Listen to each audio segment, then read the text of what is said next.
Vicky, we live in this hookup culture where much of our society, they think that they can just go on one night stands and just have consequence-free relationships, sexual relationships. Well, it's interesting because that's a lie that abounds, that, you know, we've come through the media and other things to believe there's no consequence to sex. And as long as you're contracepting or whatever, it's all fine. But we don't really understand how it is our bodies work. We need to recognize, for instance, that we as women undergo profound changes when we have sex with a male. That there are many things. You know what she said? She said, we as women. Yeah?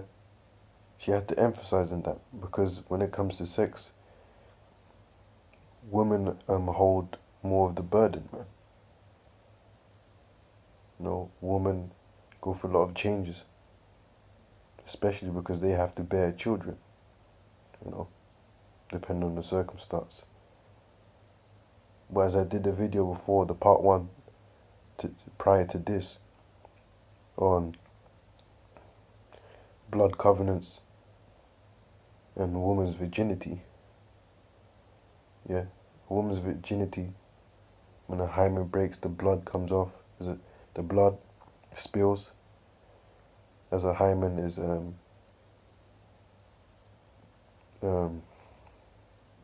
torn. It's a sign of a covenant that she's yours, man. Yeah. Men don't bleed when they have sex for the first time. So a woman goes through a lot. That's why it's very important. You know, it was very important. Or women were held into a higher status, standard, concerning her virginity, man. But this society is backwards. The change. It takes our body 6 months to make the adaptation to the sperm of our male partner. Because before that, we are in an autoimmune reaction.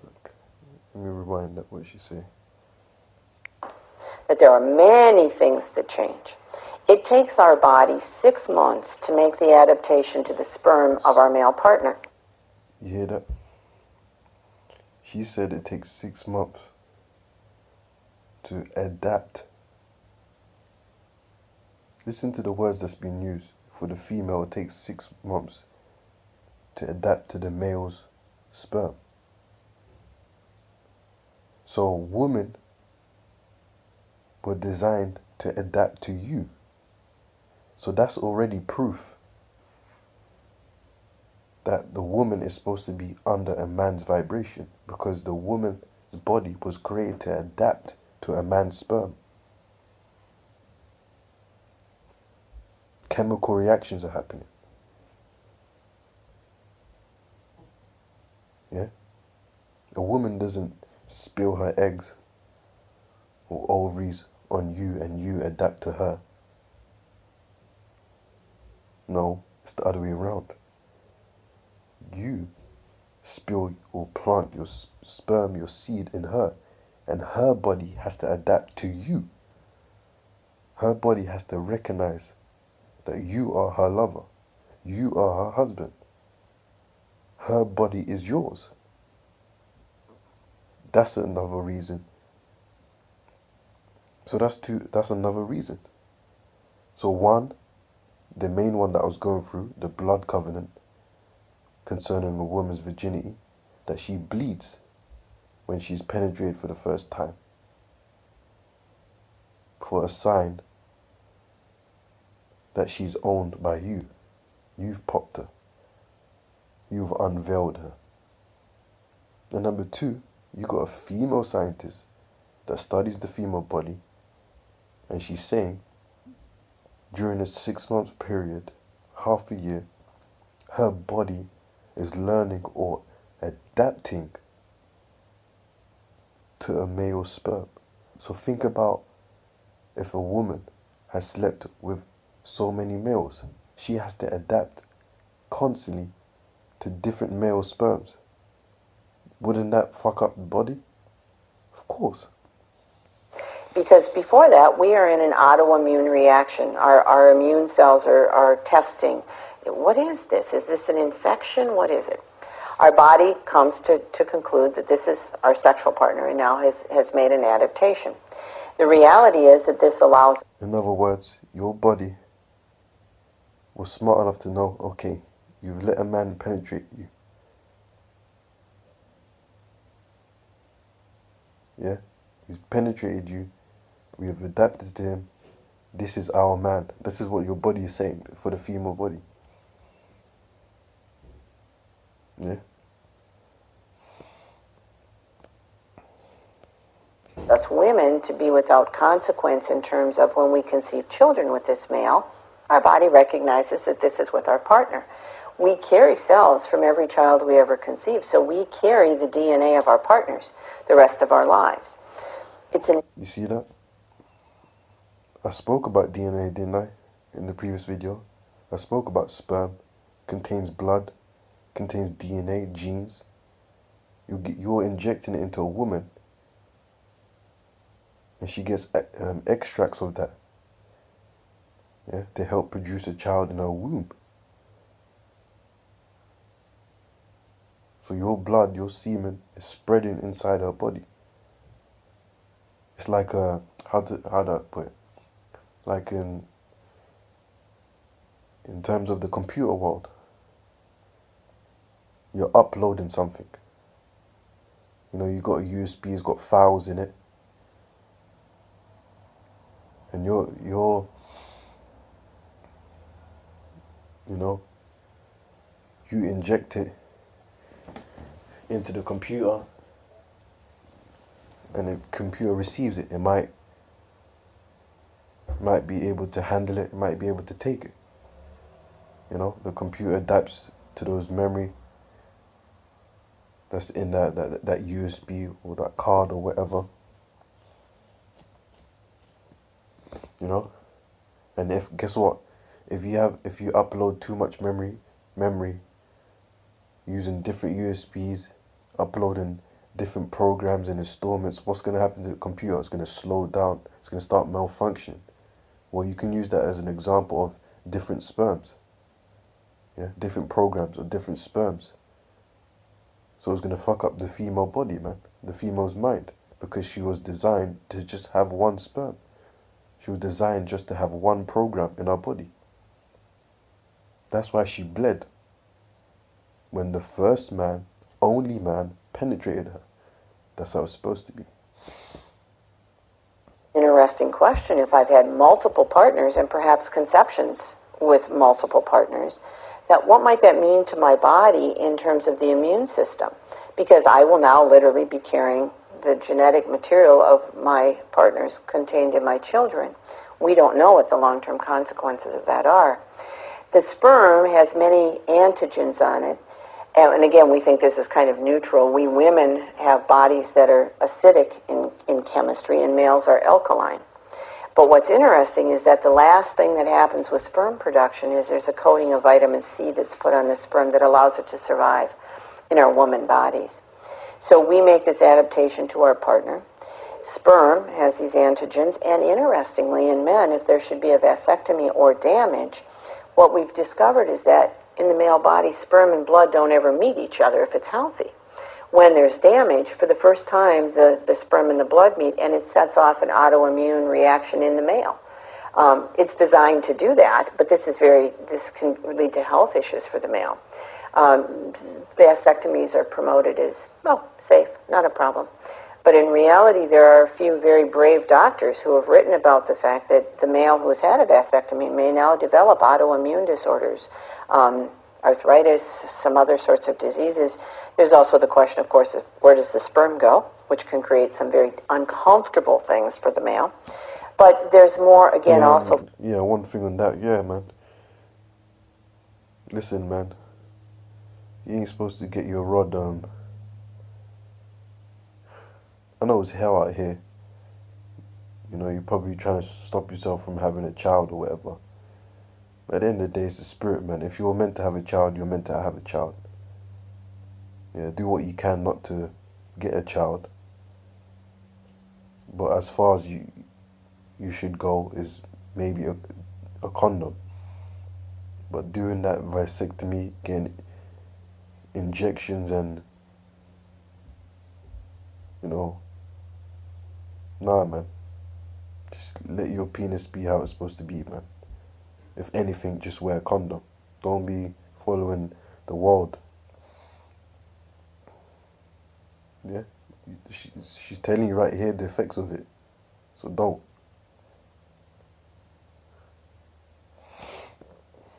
For the male. The reality is that seminal fluid, which we think of as kind of a carrier, it just kind of gets the sperm where it needs to go, is in fact biochemically very active. There are more than 30 different compounds that are contained in the seminal fluid. Different kinds of sugars, things like zinc, which would enhance our, as women, autoimmune system so that we might not contract diseases from pathogens that would be present in intercourse. All these different kinds of substances. There are also many, many hormones that are there. Luteinizing hormone, we think that's a woman hormone. Follicle stimulating hormone, that's a woman hormone. 13 kinds of prostaglandins. Some other things like dopamine are there. Why? Because we women absorb that material and we're changed forever. Every time we have intercourse with someone, if we absorb any of that seminal fluid, it's in our system for at least 15 hours. We're changed in a very real and concrete way by the... You see, a woman's body was designed to absorb. But she was only designed to absorb one male. See, men don't absorb from females. They give to females. Yeah? You're uploading.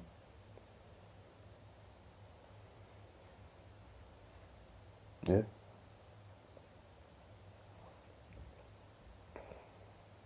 But if a woman is adapting to different male sperms, it's gonna fuck her up, man. Physically and mentally. Because sperm has spirits on it as well. Because before we were first made as a spirit. And now the manifestation of the spirit became flesh, man. Yeah? So it can fuck up their mind and their physical bodies too. That's why they were designed to have one male. But a man can have multiple females. Because we don't undergo these things. Yeah? We don't undergo these chemical reactions. We don't undergo the blood that's spilled from the first time they have sex. This sexual intimacy that's there. Furthermore, the brain chemistry in both men and women is triggered with sexual intimacy. And we believe that because I say, this is just a sexual encounter for pleasure, I'm not going to be changed, that it works. Our brain never gets the message that this has no consequence. The assumption on the part of our body is that sexual intimacy always has consequences, always has meaning. And as soon as we have this intimacy with this person, we trigger brain chemistry. We trigger, for instance, oxytocin, which is a bonding hormone both in men and women. There are other feedback systems there that make the brain feel good. Men, in particular, get vasopressin. This is a male hormone. We women have a little, but it's predominantly male. And when we have sexual intimacy with someone, what happens to the male is this hormone now makes him have a preference for this female that he just had sex with.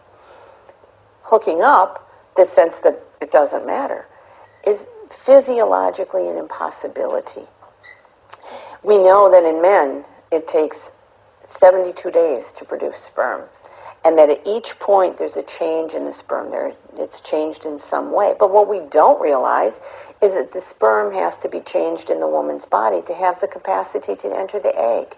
There's a phenomenon when the sperm enters that's called capacitation and adaptation. For 5 hours or so, it sits in our woman bodies, and our woman chemistry changes the sperm. So now the sperm has the capacity to enter the egg, to go through this acrosome reaction. Before that, it can't do it. it swims differently after this. It swims with, if you will, more intent. Prior to that, the tail is kind of lazy and it moves it where it needs to go, but not with determination. After being changed by the female body, the tail is this whiplash kind of thing. It's very direct. It's very effective in moving the sperm forward to meet the ovum. This is incredible when you think about it. There is an author in Britain who has written about the fact that supposedly there are 3 types of male sperm. The first is called the egg getter, the second is called the blocker, and the third is called the killer.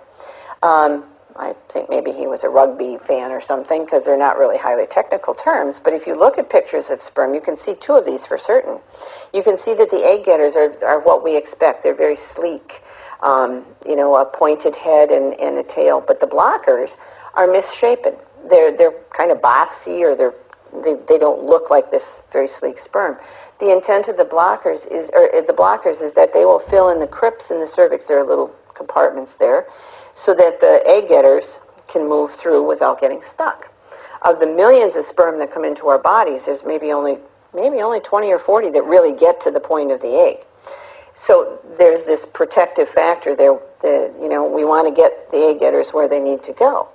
The role of the killers has to do only when women have had multiple partners in a short period of time. These are very poisonous little sperm, and their intent is to kill the sperm of the other male. So effectively there is a sperm war that goes on in the woman's body when there have been multiple partners. Also think about this in terms of the adaptation of her autoimmune system. Who's my partner? Her immune system must be on a real state of arousal here, because there's sperm from several males, and her body is trying. In other words, what she should have said is that her body is in a state of confusion. In other words, it's off. Your body has retrieved different information from different male counterparts, bodies, sperms. Which your body was not designed to do, to have. Trying to make this time adaptation. And what happens, this is purely a question that I don't know the answer to, but what happens when I've had many partners and my body hasn't made this 6-month adaptation to the recognition that this is my partner? Now, you can get pregnant before this. You can get pregnant the first time you have sex.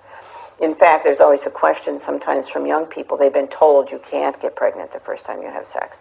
But the reality is that we women are interested in sex. We're more arousable at the time of ovulation. Males around us perceive that we're ovulating by scent. They have an elevated testosterone level. They're more interested in sex. And sex happens, and pregnancy happens. And people are surprised by, how did that come to be? But the awareness that we're different.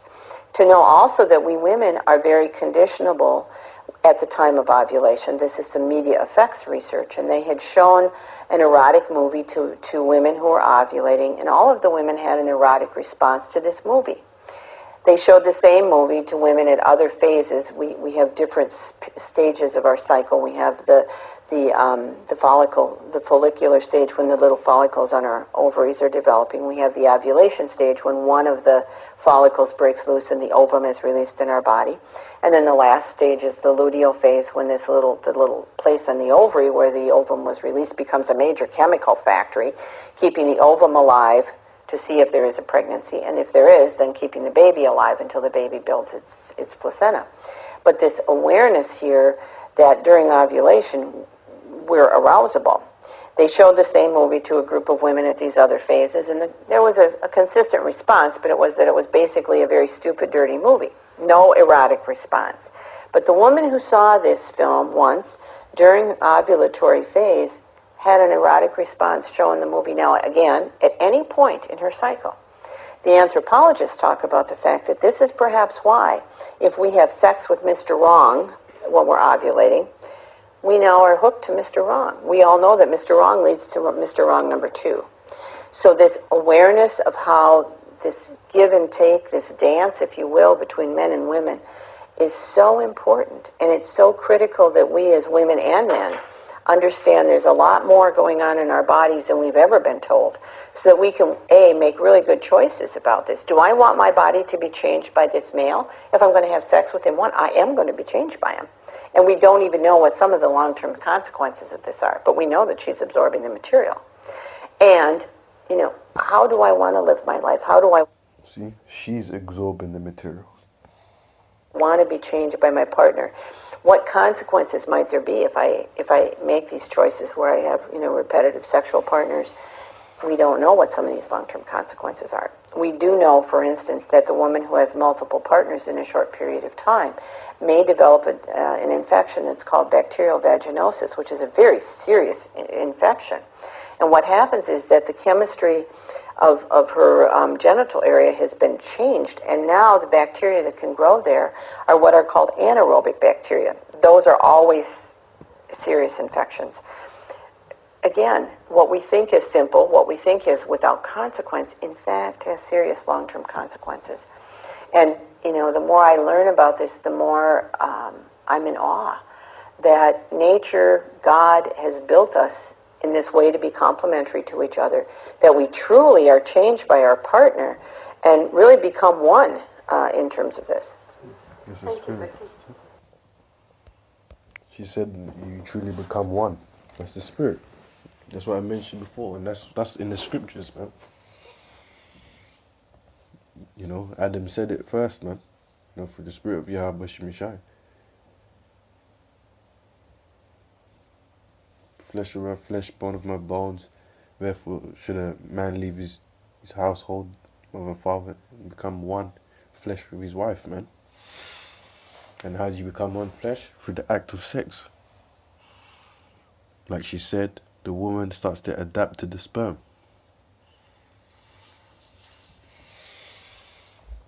So yeah, that's like part 2 of, blood covenants. Understanding blood covenants, in terms of a woman's virginity, man. She bleeds for a reason. The blood represents that she's assigned to you, that she's owned by you. You own her, She don't own you, you own her. You can have multiple women, but having saying that, look, in this truth, it's best to have one. It's best to have one, man. Because you need to focus on this truth. The more women you have, the less time you're gonna have for this truth, innit? So apply wisdom, man. Just because something is lawful, it doesn't always mean that it's necessary for the time being. You know what I'm saying? Scripture says all is lawful, but not expedient. So yeah, man, it's best to just stick with one. If you have a side thing, you have a side thing, whatever. But I'm just, it's just something that came to mind. I always wondered, hey, man, when I was young, before even in the truth, the Lord really made us different, man, for a reason and His purpose. The female body and male body are different, and the Lord created man to be above woman, man. That's how it's supposed to be. I believe 1 Corinthians 11:3, verse 4. See, the Most High Yahweh is on top, then the Son Yahweh Shai, then it's the man, and then it's the woman. And that's how it is, man. But yeah, the blood represents a covenant. And that's it, really, man. So with that, I'm tired, man. Probably go to sleep. Oh yeah, Shalom.